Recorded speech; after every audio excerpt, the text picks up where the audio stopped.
My husband poisoned my drink to take over my assets. But my 6-year-old daughter saved me. You won't believe what I did to him next. Dear amazing viewers, before I dive into today's powerful story, please take a moment to hit the subscribe button, like, and share this video with someone who loves a good story. I promise to keep bringing you deeply emotional, gripping, and entertaining stories about marriage betrayals, cheating spouses, and the kind of revenge that hits right where it hurts. All told in a way that will keep you hooked till the very last second. Your support truly means the world to me. Now, grab your drink, settle in, and let's get started. My name is Claire Thompson. I'm 38 years old. And I once believed I had the kind of life people envy from the outside.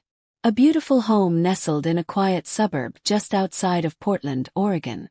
A loving husband, Rick, who made the world believe he adored me. And our 6-year-old daughter, Sophie. My light, my heart, the reason I breathe. I ran a successful interior design business. Clients from all over the state sought my taste and vision. I had properties in my name, a thriving portfolio, and a future I thought was solid. When Rick lost his job in finance during a rough patch a few years ago, I didn't hesitate to put a few properties in both our names. He had supported me when I started the business. It felt fair. Rick wasn't always cold. When we first met, he was tender, attentive. He remembered how I liked my coffee. How I always slept with one leg out of the blanket. How I smiled when Sophie sang her ABCs off-key. But slowly something changed. First, it was subtle. He was on his phone more, always turning the screen when I walked by. Locked doors for quick calls. Late-night walks that became more frequent. He started asking more questions about my business than usual. How much I was making, who handled my documents, whether I had wills in place. I brushed it off. Maybe he was just getting involved, finally showing interest in what I built. But one night, I caught him in the study with a folder I hadn't touched in months. My deed papers. I asked him about it. He said he was organizing our files. I smiled, nodded, even thanked him. But my gut twisted. There was a shift in his energy. The way he smiled, it didn't reach his eyes anymore. It felt calculated. And then there was Sophie. She became unusually clingy. She'd follow me into the kitchen, into the laundry room, even into the bathroom when she could. I thought maybe she was just going through a phase. Kids do that sometimes, right? One evening, I heard her whispering into her teddy bear. "Daddy doesn't like Mummy anymore," she said softly, like a secret. Took everything in me not to freeze. I stood outside her door, breath shallow, heart thudding. She was just a child. Maybe I was reading too much into it. Maybe. Well, looking back now, all the signs were there. I just didn't want to believe my own husband was plotting my death. He still kissed me on the forehead every morning. Still posted smiling photos of us on Facebook with captions like, "Lucky to be married to my best friend." Still held my hand when we walked into church. But I began to see the cracks. A slip of his voice here, a flinch in his touch there. My reality, our so-called perfect family, was a beautifully constructed lie. That night, as I lay in bed staring at the ceiling while Rick snored softly beside me, I remembered something my grandmother once said. Evil doesn't always wear a monster's face. Sometimes it looks like someone you sleep next to. She was right. And I was about to find out just how true that was. The morning after that thought, Rick brought me breakfast in bed. Toast, scrambled eggs, and orange juice. I watched the glass as he set it down. He kissed my cheek and smiled, then turned to help Sophie with her school shoes. "Drink up, love," he said over his shoulder. "You've been working too hard." Smiled back. But I didn't touch the juice. Something in me had awakened. And so had my daughter. Rick started suggesting we share a glass of wine every night. Said it helped him unwind. "Just you and me like old times," he'd whisper, brushing my hair behind my ear. At first, I found it sweet, almost like he was trying to reignite something between us. But then he got insistent. If I said I was too tired, he'd pout. If I said I had early meetings, he'd pour the wine anyway. "Just one glass," he'd press.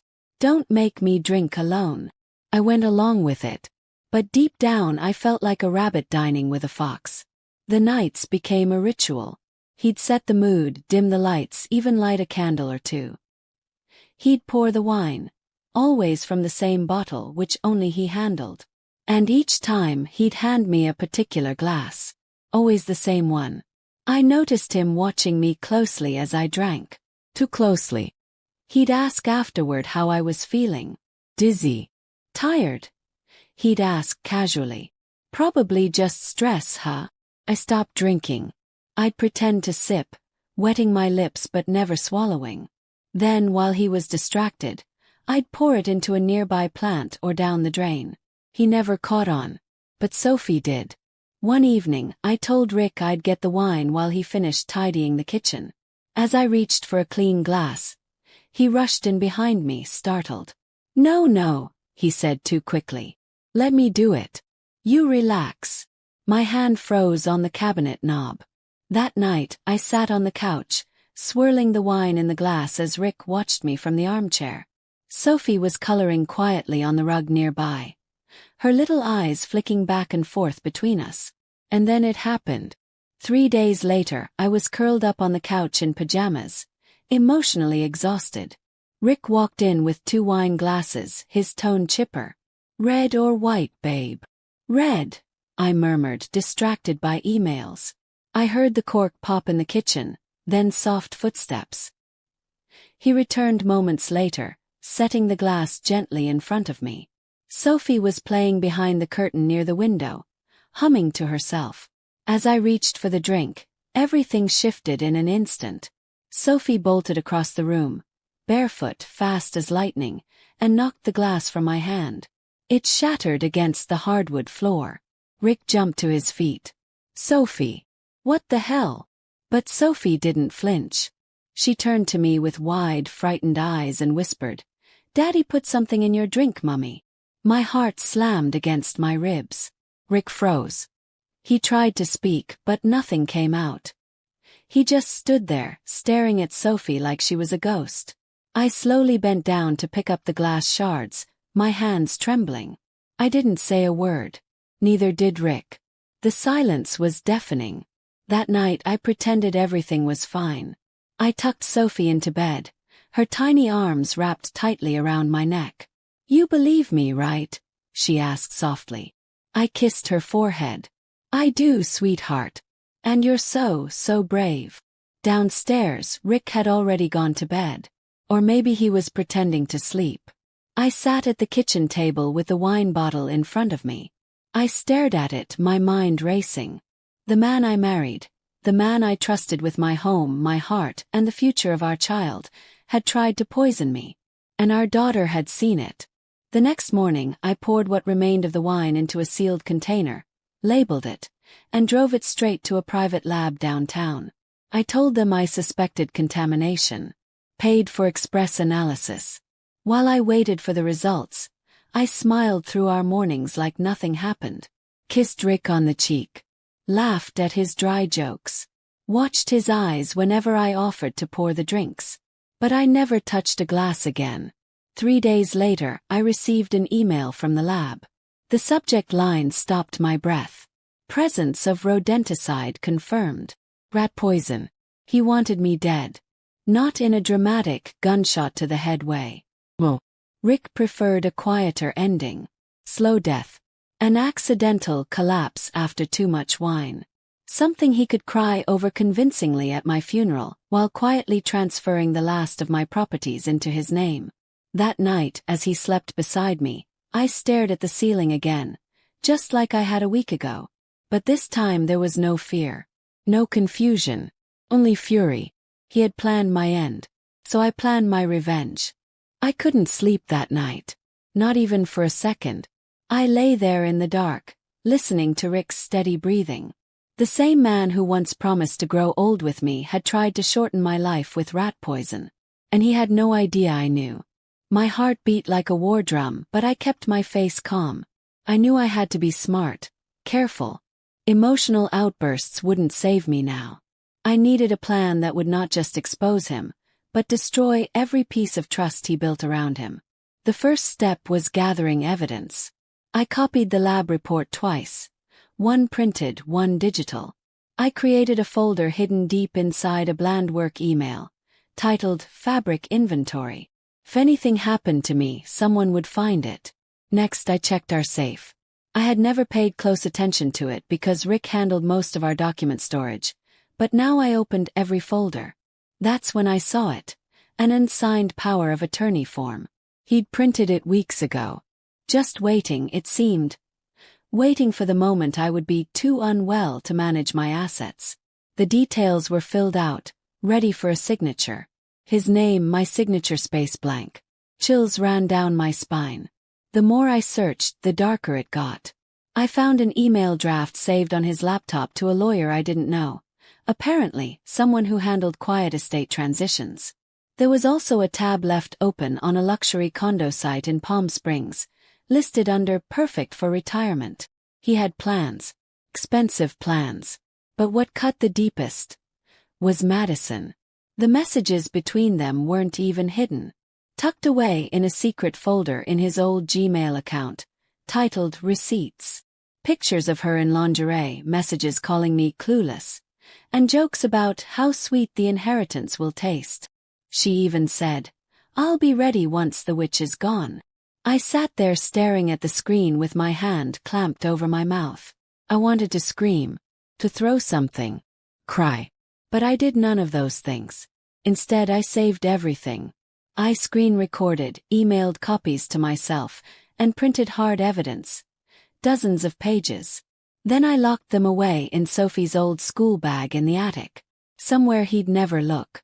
When Rick came home that evening, he wrapped his arms around me and kissed my forehead. "You look tired," he said, pouring himself a glass of wine. "Want one?" I smiled softly. "No, not tonight. Maybe tomorrow." He nodded, unfazed. "Big week coming up for you, huh? More clients, more money." He winked, but there was a glint in his eye that made my stomach turn. "I'm lucky to have you to keep it all straight," he added. I wanted to say, "No, you're lucky I haven't burned this whole house down yet." But I didn't. That night, I sat beside Sophie's bed and watched her sleep. Her face peaceful. Her little hand curled around her stuffed bunny. She had saved my life. And now I had to protect hers. The next morning I called an old friend, Emily Clark. She was a detective I'd met years ago through a client whose home had been burglarized. We'd kept in touch over wine and small talk, but this was no social call. I told her everything. She didn't interrupt, just listened. Then she said, "Claire, you need to record him. You need to make him talk. Don't accuse him. Let him reveal himself. Do you understand?" "I do," I said. I installed a voice recorder in the dining room and kept a backup in my purse. I knew Rick wouldn't confess easily, but I needed him to hang himself with his own words. That weekend, I told him I was writing a will. His eyes lit up. "You never know," I said. "People die young all the time." "Yeah," he muttered, not meeting my eyes. "That's true." I watched as he leaned back, almost relaxed, sipping his coffee like a man who believed he had already won. He didn't notice the small red light blinking from the lamp behind him. Later that night I played the recording back. There wasn't a smoking gun yet, but there was enough to show intent. Enough hesitation. Enough clues. Still, I needed one final nail. I told him we should have a special dinner. Just the two of us. A celebration of our new beginning. His eyes narrowed for a second, then he smiled.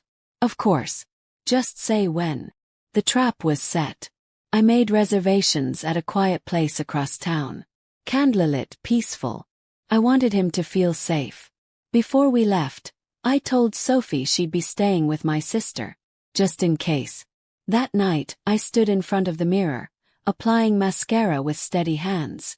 Rick came up behind me, kissed my shoulder and whispered, "You look beautiful." I turned and smiled. "So do you." Inside I was steel. Tomorrow he wouldn't be my husband anymore. Tomorrow he'd be in handcuffs. The restaurant was elegant, tucked into a quiet corner of town with string lights dancing over polished windows. Inside it was warm, cozy, intimate enough for whispers, yet public enough to keep up appearances. just how I needed it. Rick looked sharp that evening. Pressed navy blazer, white shirt slightly unbuttoned. He even wore the cologne he used to wear back when we were dating, the one he hadn't touched in years. I, on the other hand, wore red. Not for him. For me. I needed to feel powerful, visible, alive. We sat down at our reserved table, near a window overlooking the small garden. He ordered wine for both of us, of course. I watched his hands closely as he poured. His fingers steady, practiced. "Cheers to new beginnings," he said with a charming smile. "To honesty," I replied, clinking my glass gently against his. But I didn't drink. Neither did he. Not yet. I let him talk first. About business, about Sophie's schooling, about the vacation we should take soon. His eyes flicked to the wine glasses every now and then, waiting for me to sip. I didn't. Instead, I leaned forward and said, "Rick, have you ever thought about what would happen if I died suddenly?" He blinked, caught off guard, then laughed awkwardly. "That's a weird thing to say during dinner." "Is it?" I tilted my head. "I've been thinking a lot about it. You know, my assets, the house, my business. Who gets what?" He looked around nervously. "Claire, why are you bringing this up now?" I reached into my purse and set a small envelope on the table between us. His face went pale. He didn't touch it. "It's not poison," I said calmly. "Open it." He hesitated, then picked it up, opening it slowly. Inside was a copy of the lab results. Clear, professional, undeniable. He read the words. "Traces of bromadiolone detected." His hand began to tremble. "What is this?" he asked, trying to keep his voice even. "You tell me," I said. "That wine you kept offering. That glass you always poured for me first. I had it tested." Rick said nothing. His face betrayed him. "I know everything," I continued. "The documents. The lawyer. Madison. The fake will you drafted and left in our safe." He swallowed hard. "Claire, you're overthinking things. It's not what it looks like." I leaned back in my chair, cool and collected. "Rick, you tried to kill me." His mouth opened, then shut again. "And you know the worst part," I whispered. "Sophie saw you do it." He flinched like I'd slapped him. "I have it all. The lab report. Photos. The recordings.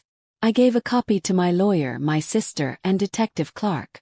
If anything happens to me, they know exactly who to come for." Rick's breathing quickened. He looked around, maybe thinking of running. But he didn't make it far. Right on cue, 2 officers walked through the restaurant entrance. They moved calmly, deliberately. One nodded at me, the other approached Rick. "Richard Thompson." Rick stood face pale. "Wait, what's going on?" "I haven't done anything." The officer didn't flinch. "You're under arrest for attempted murder, conspiracy to commit fraud, and endangering a minor." A gasp rippled through the nearby tables. Rick turned to me, eyes wide. "Claire, please tell them. Tell them it's a mistake." I stood slowly. "I trusted you. I loved you. And you tried to end me. That's not a mistake. That's evil." They cuffed him quietly and led him out, past the diners, who watched in stunned silence. Some whispered. Others stared. I sat back down and exhaled deeply. The kind of breath that comes after holding in fear for too long. I didn't cry. I didn't shake. I just sat there, still and strong, until my phone buzzed. It was a message from Sophie's babysitter. A photo. Sophie in her pajamas, smiling wide, holding up her bunny. "She wants to know if you're okay," the message read. I smiled and typed back.